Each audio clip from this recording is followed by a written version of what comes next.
नमस्कार, आप सभी को स्वागत करता हूं Gurukul the hostel knowledge channel में। आशा करता हूं आप सब स्वस्थ हैं और आप लोग की आध्यात्मिक उन्नति आगे बढ़ रही है। बहुत बहुत धन्यवाद जिस प्रकार से आप लोग मुझे सपोर्ट करते हैं, मेरे चैनल को सब्सक्राइब कर रहे हैं, वीडियो को ज़्यादा से ज़्यादा शेयर कर रहे हैं। बहुत दिनों से बहुत सारे लोगों को सवाल कमेंट के माध्यम से, ईमेल के माध्यम से आता था। मैंने बहुत सारे लोगों को रिप्लाई भी दिया, लेकिन आज मैंने सोचा कि इस प्रश्न का जो उत्तर है मैं आप सभी को वीडियो बना के दे दूं, ताकि आने वाले समय में आपको कोई प्रकार की असुविधा ना हो और आप पूरी तरह से समझ पाएँ। देखिए, आप सभी लोग जानते हैं कि नवाण मंत्र कितना शक्तिशाली है। नवदुर्गा के मंत्र हैं, अत्यंत देवी माँ आदिशक्ति की मंत्र है, जिससे आप अपने जीवन के सारे समस्या को, कष्ट को दूर कर सकते हैं और अपने जीवन को मंगलमय बना सकते हैं। बहुत सारे लोगों का मन में ये सवाल भी रहता है, हम किस प्रकार से नवाण मंत्र जाप करें, नवरात्रि को करें, कब करें, बहुत सारे सवाल रहता है। लेकिन कुछ लोगों का मन में जो सवाल रहता है, मोस्ट प्रोबेबली यही सवाल रहता है जिनके पास समय नहीं होता है, यानी कहीं ऑफिस जाते हैं, कुछ काम करते हैं, उस प्रकार से उनके मन में ये सवाल रहता है, क्या हम चलते फिरते कहीं पे जाते आते नवाण मंत्र का जाप कर सकते हैं आचार्य जी? क्या चलते फिरते नवाण मंत्र का जाप करने से कोई दोष लगेगा? क्या कोई दिक्कत होगा? देखिए, आज जो मैं बात बताने वाला हूँ, हो सकता है कुछ लोगों को अच्छा ना लगे। कुछ लोग आके ये कमेंट करें कि माँ तो माँ होती है, माँ की मंत्र जाप करने में क्या दिक्कत है, और जब माँ की मंत्र जाप करने में कोई समय की कोई आवश्यकता क्या है, हम कभी भी किसी समय जाप कर सकते हैं। इस बात को मैं मानता हूँ, लेकिन इसके साथ ही मैं कुंडलिनी विज्ञान के बारे में एक चीज़ बताऊँगा, जिसको जानने के बाद आप पूरी तरह से समझ जाएंगे कि आपको क्या करना है। इसीलिए वीडियो को स्किप ना करके, बहुत कम समय का वीडियो है, आप पूरी तरह से समझें कि मैं क्या कहने जा रहा हूँ। देखिए, मैंने इस चीज़ को महसूस भी किया है, इस चीज़ को जाना भी है, और इस चीज़ को मेरे जीवन में मैंने अप्लाई भी किया है।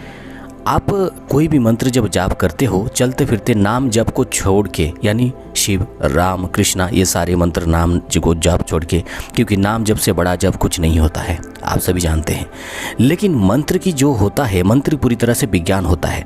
और मंत्र तो मंत्र, और नवाण मंत्र, जैसे ही नवाण मंत्र कोई जाप करता है, उसकी कुंडलिनी की ऊर्जा ऊर्ध्वगामी होता है। चाहे कितना भी कुंडलिनी ऊर्जा बैठ गया होगा, कितना भी बड़ा उसका ब्लॉक हो गया होगा, तो जब आप चलते फिरते जाप करते हैं, कुंडलिनी ऊर्जा की मोमेंट ज़्यादातर पद्मासन, सिद्धासन यानी सुखासन, इस प्रकार से कोई भी आसन में बैठ के, या फिर किसी भी प्रकार की मुद्रा में, किसी भी प्रकार की योगासन में बैठ के अगर कुंडलिनी शक्ति को जागृत किया जाए, या फिर कुंडलिनी ऊर्जा जब वाइब्रेट हो, तो उसी समय उस मंत्र का प्रभाव ज़्यादा महसूस किया जाता है। यानी वो प्रभाव आपके सातों चक्र में अति सुंदर से बैठता है, अति सुंदर से समाहित होता है।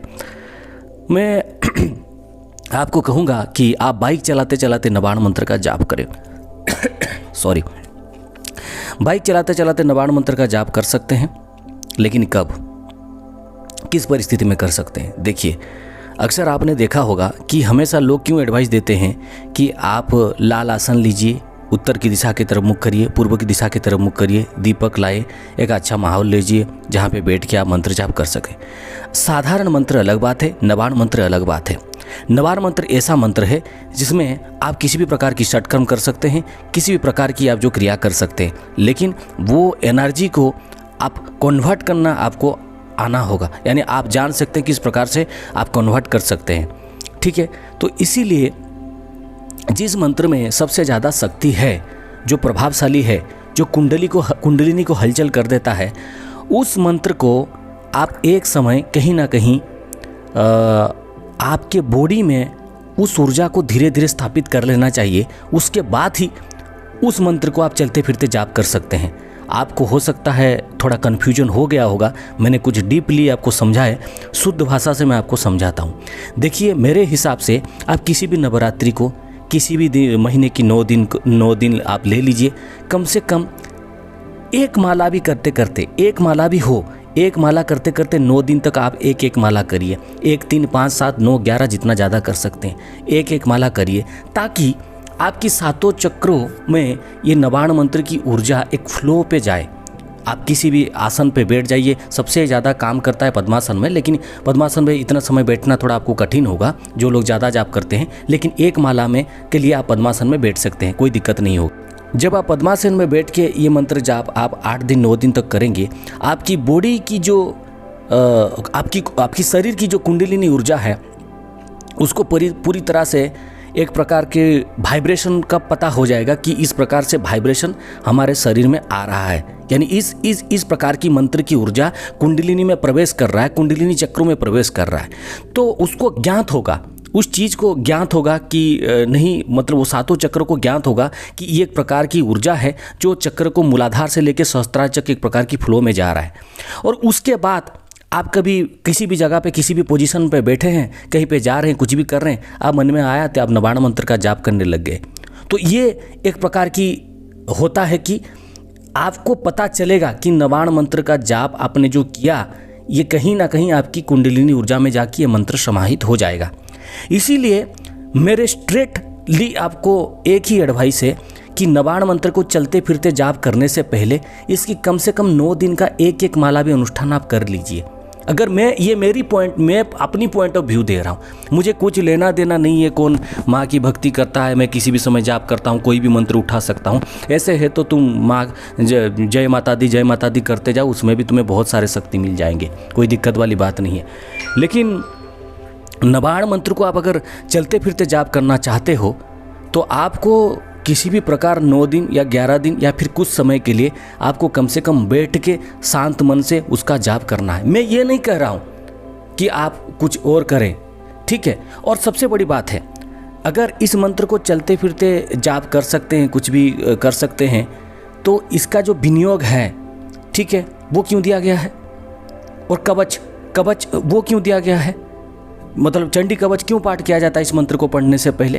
क्योंकि इस मंत्र को, मेरे वीडियो में भी एग्जाम्पल है, इस मंत्र को बहुत सारे लोग जाप करके अनजाने में बहुत कुछ गलती कर दिए हैं, क्योंकि उनको पूरी तरह से वो ऊर्जा संभाल नहीं पाते। यानी आप तो अगर कभी भी भक्ति भाव से मंत्र जाप करने के लिए इसकी एक माला भी संभाल नहीं पाते हो, फिर आप बोलते हो कि मैं बाइक चलाने के टाइम करूं, कहीं पे बैठा है करूं, कहीं पे वो करूं। क्योंकि देखो, आपकी बॉडी की कुंडलिनी ऊर्जा को भी एक बैलेंस में रहना चाहिए। उस बैलेंस को रखेगा अगर पहले से ये मंत्र कहीं ना कहीं आपकी चक्रों को वाइब्रेट किया होगा। अगर नहीं किया होगा तो आपको कुछ पता नहीं चलेगा। भाई लगता है मुझे आज की जो मेरी ये वीडियो है शायद आपकी सर के ऊपर से जा रहा होगा, क्योंकि ये थोड़ा डीपली मैंने बता दिया। लेकिन जिन लोगों ने नहीं समझा है उनको एक ही लाइन में मैं समझाता हूँ, ठीक है, कि नवाण मंत्र को चलते फिरते आप जाप कर सकते हैं, परंतु एक चीज़ है इसमें कि नवाण मंत्र चलते फिरते जाप करने से पहले आप इसका कम से कम सौम्य अनुष्ठान कर लीजिए। 9 दिन का या फिर 10 दिन का 11 दिन का कोई अनुष्ठान कर लीजिए। 9 दिन का 11 दिन का कोई अनुष्ठान कर लीजिए, उससे आपको बहुत ज़्यादा फल मिलेगा। ये मेरा जो है, मेरा व्यू है। मैं इसमें कोई तर्क नहीं रख रहा हूँ कि कौन सा फलाना संहिता में, फलाना किताब में ये लिखा है, वो लिखा है। ये अपने प्रैक्टिकल बेस में मैं बात कर रहा हूँ, मेरी पूरी तरह से प्रैक्टिकल आधार पे मैं बात कर रहा हूँ, प्रैक्टिकल रूप से बात कर रहा हूँ। अगर आपको पसंद है तो अच्छी बात है, अगर पसंद नहीं है तो मैं नहीं कर सकता। आशा करता हूँ आपने ये पूरा जो ज्ञान है वो समझ लिया होगा। अगर नहीं समझा है तो वीडियो को 2-3 बार देख लीजिए, समझ जाएंगे। माता रानी सभी का कल्याण करे। जय माता दी।